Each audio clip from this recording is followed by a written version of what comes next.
warahmatullahi wabarakatuh. Perkenalkan, kami dari kelompok 3 yang akan membahas tentang inkuiri telur mengapung. Sebelumnya, perkenalkan, nama saya Regina Yukalista Sordayani. Saya Jiania Fauzi Ramadhani dengan NIM 116. Saya Alira Dewlandari dengan NIM 036. Saya Nabila Asnada Musita dengan NIM 002. Saya Regina Bismillah Sabian dengan NIM 124. Orientasi masalah. Ketika kita berlibur ke pantai dan berenang di laut, seringkali kita merasa tubuh kita lebih ringan saat berenang di laut dibandingkan saat berenang di kolam renang. Mengapa bisa begitu?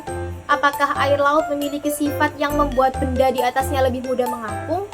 Atau apakah ada faktor lain, seperti kandungan dalam air laut yang lebih pekat dibandingkan air tawar? Fenomena ini sama dengan apa yang kita lihat saat kita meletakkan suatu benda tertentu di atas air. Misalnya sebuah telur. Jika kita memasukkan telur ke dalam air, maka telur akan tenggelam. Namun apa yang akan terjadi apabila kita memasukkan telur ke dalam air yang sudah ditambahi garam? Apakah telur akan tetap tenggelam? Atau mungkin terjadi sesuatu yang berbeda? Seperti halnya yang kita rasakan saat kita berenang di laut.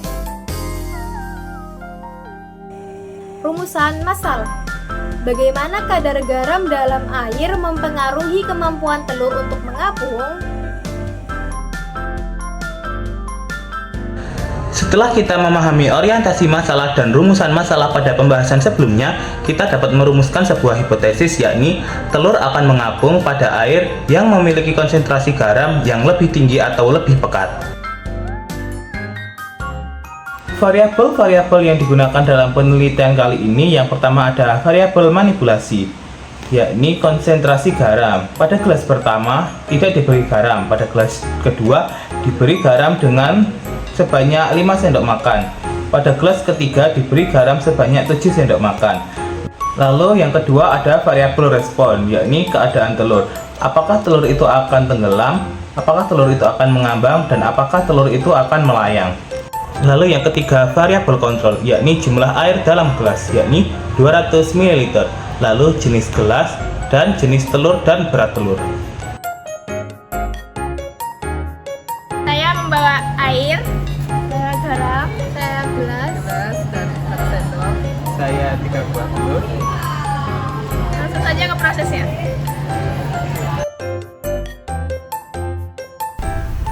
Yang pertama, isi ketiga gelas dengan takaran air yang sama, yaitu sebanyak 200 ml air tanpa ada campuran apapun.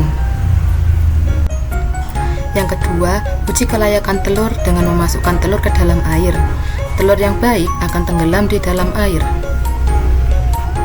Lalu yang ketiga, gelas pertama dibiarkan netral tanpa dimasukkan garam. Pada gelas kedua, masukkan 5 sendok makan garam, lalu aduk hingga merata.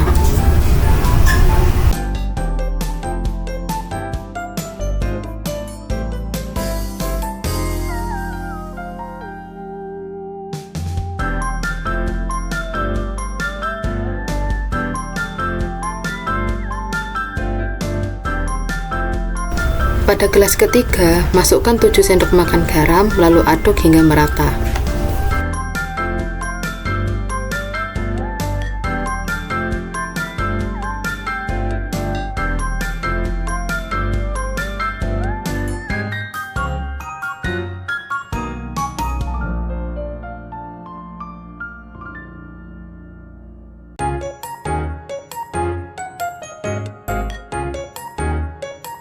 Yang terakhir, masukkan telur ke dalam masing-masing gelas.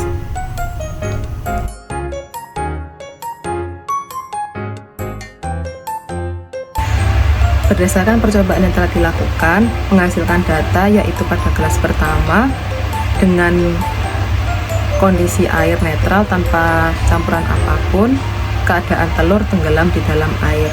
Lalu pada gelas kedua dengan campuran 5 sendok makan garam, keadaan telur melayang di dalam air. Lalu pada gelas ketiga, air dicampurkan dengan 7 sendok makan garam, keadaan telur mengapung hingga ke permukaan air. Jadi kesimpulannya yaitu telur dapat tenggelam, melayang atau mengapung tergantung pada konsentrasi garam dalam air. Konsentrasi garam dalam air dapat memengaruhi telur untuk mengapung karena garam dapat membuat air menjadi lebih padat atau massa jenis air menjadi meningkat. Telur akan tenggelam apabila massa jenis telur lebih besar daripada massa jenis air. Apabila massa jenis air sama dengan massa jenis telur, maka telur akan melayang. Apabila massa jenis air lebih besar daripada massa jenis telur, maka telur akan mengapung.